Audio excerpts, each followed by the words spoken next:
안녕하세요. 반갑습니다, 여러분. 카이스트의 이경산 교수입니다. 금융 4.0 디지털 챌린저가 몰려온다라는 주제로 오늘 제가 말씀을 드리려고 하는데요. 사실 우리가 팬데믹 이전에는 우리가 핀테크냐, 테크핀이냐, 뭐 이런 얘기를 많이 했습니다. 그런데 코로나19로 인해서 고객의 대이동이 일어나고 그리고 디지털 기술들의 도입이 가속화되고 그 다음에 기업들의 생태계 변화 전략이 본격적으로 이루어지면서 이제 새로운 금융 4.0의 변혁의 시대가 다가오고 있다. 이렇게 우리가 볼 수가 있겠습니다. 그래서 이번 시간에는 여러분과 함께 금융 4.0 팬데믹 이후에 어떻게 디지털 트랜스포메이션 전략을 변동해야 되는지라는 내용에 대해서 함께 살펴보도록 하겠습니다. 잠시 저와 함께 손들기 한번 해볼까요? 여러분 이거 잘 아시죠? 살린다, 죽인다. 이거 한번 해보도록 하겠습니다. 자, 팬데믹 이후에 지금부터 말씀드리는 제가 기업들을 열거해 드릴 텐데요. 이 기업들이 팬데믹 기간 동안 성장했다. 하나는 쇠퇴했다. 이걸 한번 좀 맞춰보세요. 아마 다 맞추시는 분은 굉장한 실력자이기 때문에 오늘 이 강의와 웨비나를 안 들어도 되시는 분이에요. 그 정도입니다. 자, 그러면 한번 검증을 해볼까요? 자, 이베이. 우리 아나운서가 대표적으로 해보시겠습니다. 성장일까? 아닐까? 한번 보시죠. 한번 해보세요. 성장일까? 아닐까? 네, 성장을 두셨어요. 자, 두 번째는 월마트. 성장일까? 쇠퇴했을까? 성장했다고 하셨습니다. 여러분은 어떠신지 모르겠지만. 세 번째는 자동차 회사 제너럴 모타스. 성장했을까? 쇠퇴했을까? 앞으로. 예, 성장. 네. 자, 스카이프.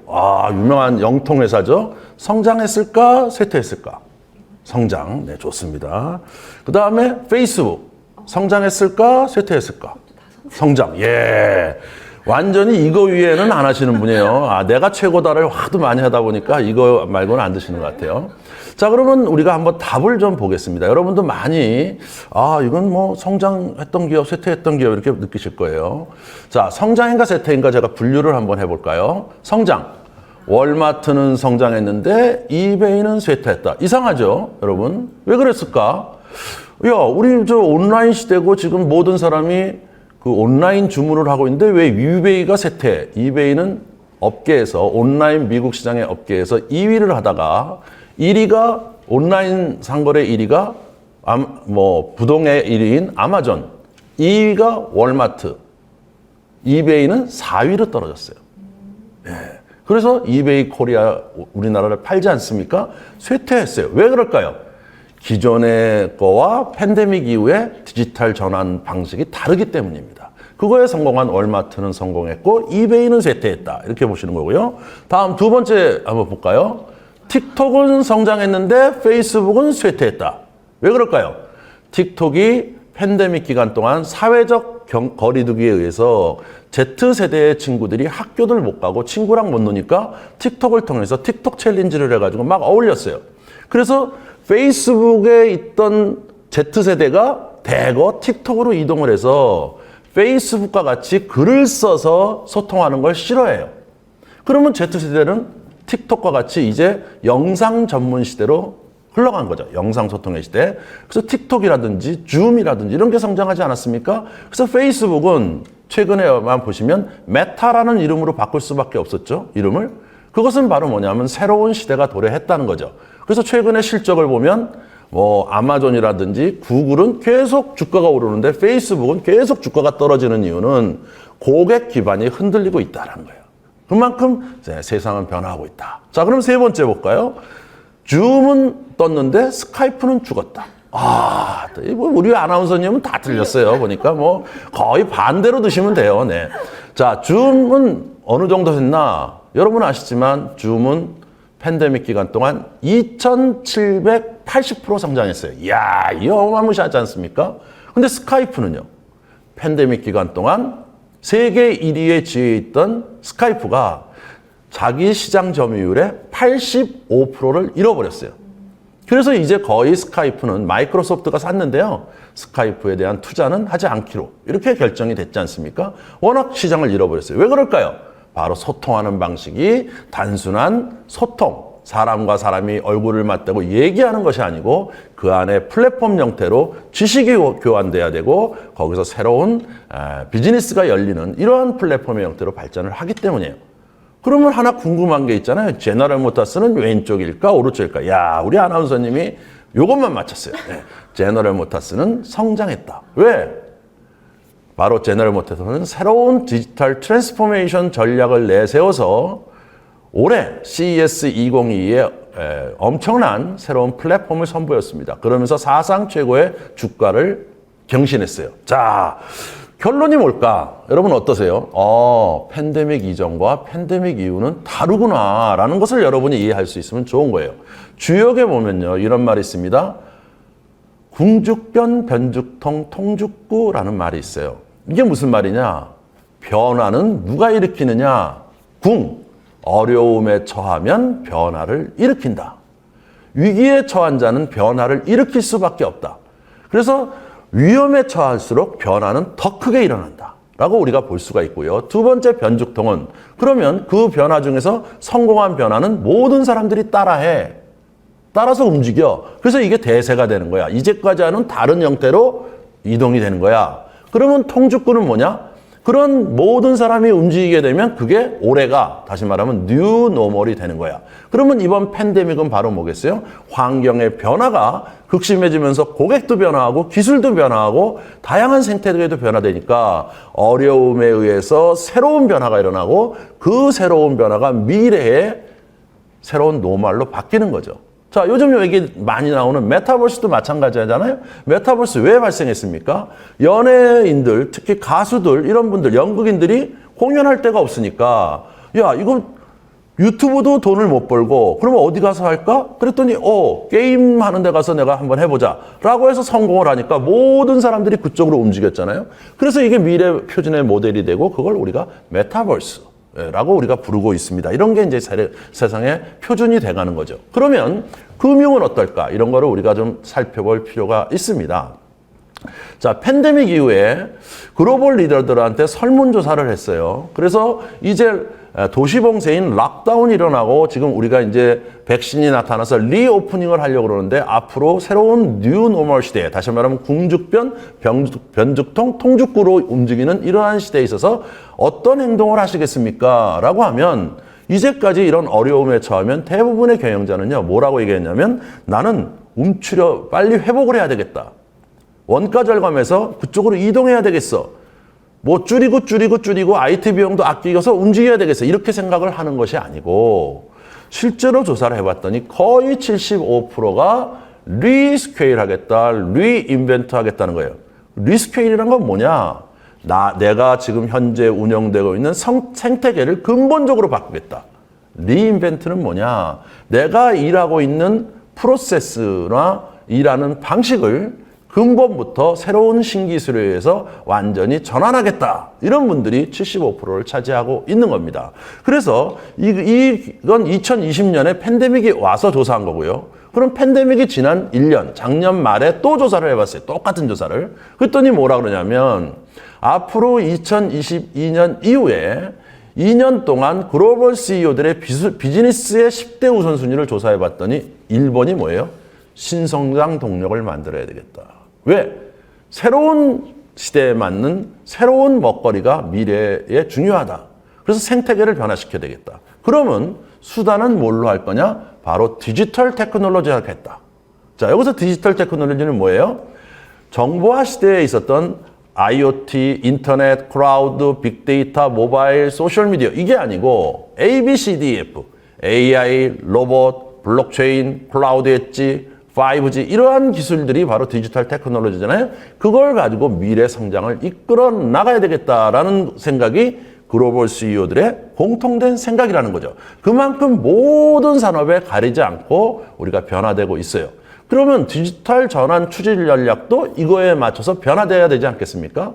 자, 다시 설문조사를 해봤어요. 맥킨지 컨설팅이 2021년에 말에 지난 1년 반 동안 여러분이 팬데믹에 위기에 처했는데요. 과거에 했던 인더스트리 4.0, 다시 말하면 4차 산업혁명이 디지털 전환이 도움이 되셨어요? 하고 물어봤더니 80%가 뭐라 했냐면 와, 미리 변화해 있었더니 팬데믹 위기 동안 운영을 그대로 유지시키고 쇠퇴하지 않는데 굉장히 도움이 됐습니다. 라는 분들이 디지털 전환을 이미 시행한 사람이 88%였어요.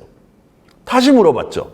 그러면 그걸 가지고 앞으로 계속 될 수가 있겠어요? 그랬더니 40%만 그렇다고 얘기한 거예요. 다시 말하면 60%는 팬데믹 이후에는 지금까지 추진했던 디지털 전환 전략을 완전히 바꿔야 된다고 느끼고 있다는 거죠. 그러면 어떻게 바꿔야 되겠느냐라는 게 세 가지가 있는데, 첫째는 새로운 생태계를 만들기 위해서 민첩하고 빠르게 이동할 수 있는 전략을 수립해야 되겠다. 자, 두 번째는, 이제는 엔데믹, 다시 말하면 코로나와 지속적으로 우리가 함께 살아야 되고 언제든지 멈출 수 있다는 거죠. 따라서 원격에서 일할 수 있는 능력, 원격에서 일할 수 있는 인프라, 원격에서 일할 수 있는 커뮤니케이션, 원격에서 일할 수 있는 네트워크, 이런 것들을 잘 갖추고 협업하는 테크놀로지를 가져야 되겠다라는 거예요. 세 번째는 여러분 잘 아시는 공급망, 다시 말하면 중국이 위험해지면서 공급망에 영향을 주고, 물류가 위험해지면서 공급망에 영향을 주고, 또 자재 원가가 높아지면서 지금 물가가 뛰고 있지 않습니까? 그렇기 때문에 이런 관리, 이 세 가지가 핵심 관리라는 거죠. 중요한 건 뭐냐면 우리가 변동을 해야 된다는 거예요. 그러면 이제 DT를 통해서, 디지털 트랜스포메이션을 통해서 어떤 신성장 동력을 우리가 창출할 수 있을까? 어떤 혁신일까? 라는 걸 보면 지금까지 우리는 ERP를 도입한다든지 SCM을 도입한다든지 이러한 부서 간 혁신, 프로세스 혁신, 그리고 기업 간 혁신, 이런 혁신들을 해왔어요. 근데 우리가 새롭게 지금 디지털 전환 전략이라는 건 뭐냐? 신성장 동력을 만들기 위해서 생태계를 근본적으로 다시 들여다보는 디지털 전환의 새로운 전략을 수립해야 된다라는 것을 우리가 알 수가 있습니다. 그러면 이제 우리가 궁금한 게 또 생겼죠? 그러면 우리 금융은 어떻게 바뀌어야 될까요? 라는 것을 우리가 최신 사례와 함께 여러분과 함께 살펴보도록 하겠습니다. 자, 궁즉변이에요. 자, 팬데믹 기간 동안 궁해진 게 뭐냐면 금융에 대해서 고객의 불신이 시작됐다는 거예요. 85%가 이제 모든 성인은요, 온라인 금융 툴을 기꺼이 사용하게 됐어요. 그렇지 않습니까, 여러분? 예. 근데 미래 부를 만드는데 가장 믿을 수 없는 조직이다는 거에 누가 들어갈까요? 금융회사가 1번이에요. 자, 그렇기 때문에 팬데믹 기간 동안 여러분, 가난한 사람은 아주 가난해졌지만요, 화이트 칼라나 돈을 여유가 있는 분들, 정규직들, 이런 분들은요, 저녁 8시 이후에 친구들이랑 못 하잖아요. 저도 저희 집사람이 2020년부터 지난 2년 동안 여보 돈 내놔 이런 적 없어요. 돈 때문에 저를 괴롭힌 적이 없어요. 왜 그런가 생각해 보니까 제가 밤에 하는 비용이 줄 거예요. 해외 여행비 안 나가죠. 그러니까 돈이 모였어. 그러니까 돈이 모였는데 이걸 어디다 쓸 거냐, 어떻게 할 거냐. 미래 부를 만들고 싶어. 근데 금융회사에 넣으니까 금융회사는 이자율이 낮아. 그러면 어디로 이 돈, 목돈을, 이 돈은 잃어버려도 돼. 이 돈을 어디다 넣을까? 어디다 넣었을까요? 첫 번째는 주식에 넣었어요. 그래서 전 세계 주식이 팬데믹 기간 동안 떴습니다. 자, 두 번째는 어디다 넣었을까요? 좀 더 리스크 테이킹 하는 사람들은 비트코인에 투자를 했어요. 세 번째는 어디다 투자했을까요? 부동산입니다. 그래서 전 세계 부동산이 다 떴어요. 우리나라도 마찬가지였죠? 이게 이유가 뭐예요? 금융회사가 그만한 서비스를 만들어주지 못한다는 거예요. 이것이 하나의 새로운 현상이 되겠죠. 두 번째, 보험 쪽으로 한번 넘어가 볼까요? 보험. 디지털화되고 있는 고객들이 왜 기존에 있는 보험회사를 자꾸 떠나서 다른 쪽으로 이동을 하는가를 봤더니 39%의 이동한 사람들한테 조사를 해본 거예요. 그랬더니 더 나은 나한테 개인화된 고객 경험을 주기 때문에 그 회사로 옮겼어요. 11%는 보험 정책이 변경됐어요. 그런데 18%는 뭐냐면 일시적인 경제 위기가 오니까 나는 다른 회사, 다른 쪽으로 이동할 수밖에 없어요. 이 중에서 중요한 건 뭐냐면 보험에 대한 불만인 겁니다. 보험은 뭘까요? 소통을 안 해야 되는 곳이에요. 보험회사 입장에서는요, 고객이 자꾸 전화 온다는 건 뭐예요? 사고 났습니다 하고 전화 오는 거잖아요. 그러니까 소통을 하면 할수록 회사가 가난해진다, 돈이 나간다, 이런 생각을 가져서 보험을 가입할 때 이외에는 소통이 없는 무소식이 희소식이 되는 비즈니스 형태를 이룩하고 왔다는 거죠. 근데 팬데믹 기간 동안 이제 고객이 변화가 된 거예요. 무슨 소리냐면 고객의 71%는 보험회사에서 좋은 고객 경험을 받아본 적이 없다라고 불만을 하고 있는 거예요. 47%가 명확하게 불만을 표현하고 있고요. 54%가 왜 그런 불만이냐? 54%는 내 개인화된 정보와 상관없이 자기네가 만든 서비스와 자기네가 만든 보험 상품에 나를 집어넣는 것이다 라는 거예요. 그래서 개인화되지 못한다, 소통을 하지 못한다. 이것이 가장 큰 불만이 되는 것이죠. 자, 그러면 우리 금융에서 지금까지 생각했던 디지털 트랜스포메이션은 뭘까요? 기술 중심이에요. 자, AI를 어디다 쓸까? 자문가가 없는 투자. 이런 쪽에 쓰자. 블록체인을 어떻게다 쓸까? 중개 없는 결제를 해서 비용을 낮추자. 보안을 어디다 쓸까? 이런 식으로 기술을 어디다 쓸까를 들여다보았던 거죠.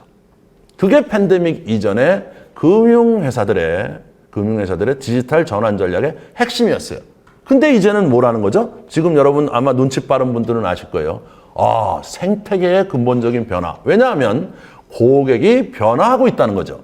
그래서 브래트 킹이라는 분의 뱅크 4.0 이게 부동의 아마존의 베스트셀러였습니다. 이 베스트셀러를 온 사람들이 다 들여다봤는데 이 책의 내용을 제가 딱 요약한 거예요. 뭐라고 요약됐냐? 시스템 기반으로 기술 기반으로 기술 혁신을 하는 디지털 전환하는 전통은행들은 이제 운명을 결정할 갈림길에 직면해 있다. 자, 이제 새롭게 나타나는 돌연변이적 미래 금융 생태계에서 통합되거나 아니면 쓸모없게 된다. 자, 그런데 왜 그러냐 하면 이제 은행의 재무 서비스는 독특하지가 않다. 그리고 은행에 있는 사람들은 구글하고 스타벅스하고 테슬라가 자기들의 경쟁자라는 생각을 갖고 있지 못하다. 이제 그런 은행들은 사라질 것이다. 결국 생태계와 생태계의 중간에 영역 구분이라는 건 없다라는 거죠. 그러면 이런 고객 삶을 둘러싼 금융 서비스는 우리가 껍질이 깨지는 이런 마찰 구도를 누가 없애가면서 성공할 수 있느냐가 미래의 핵심이다라는 것이 바로 이 뱅크 4.0의 얘기예요. 예를 들어 볼게요. 스타벅스는요, 은행보다 더 많은 고객 예탁금을 보유하고 있어요. 자, 여러분 아십니까? 저는 스타벅스 앱이 있고요. 거기에 자동 충전금이라는 게 있어요. 자동 충전금이 뭡니까? 스타벅스에서 매번 카드 꺼내기 귀찮으니까 사이렌 오더를 딱 하면 자동 지불되잖아요. 자동 지불되면서 내가 설정을 해놓으면 10,000원 이하가 딱 되면 저는 자동적으로 30,000원을 보충합니다. 그러면 이거는 뭐예요? 고객이 그냥 우리로 은행으로 치면 예탁금이잖아요. 예탁금이죠. 그죠? 이게 얼마나 될까요? 2020년 1분기에만 14억 달러, 우리나라 돈으로 1조 6천억의 고객 자동 충전금을 스타벅스가 갖고 있어요. 그러면 얼마나 되는 거예요? 시중은행보다 훨씬 많아요, 예탁금이. 이야, 그쵸? 우리나라의 증권사로 보면요. 우리나라 17개의 증권사가 있는데 거기에 외화 예탁금 규모를 보면 1위가 누구냐 하면 미래에셋대우예요. 얼마를 갖고 있습니까? 1조 6천억을 갖고 있잖아요. 똑같죠? 그러니까 우리나라의 제일 1위인 미래에셋대우만큼의 고객 예탁금을 갖고 있어요. 그러면 앞으로 스타벅스는 이걸 가지고 뭘 할까요? 여기서 나온 여러 가지 이자가 어마무시할 거 아니에요. 이걸 가지고 고객 마케팅에 현재는 쓰고 있습니다. 그리고 혁신에 쓰고 있고. 그렇지만 앞으로는 어떻게 될까요? 스타벅스는 변화합니다.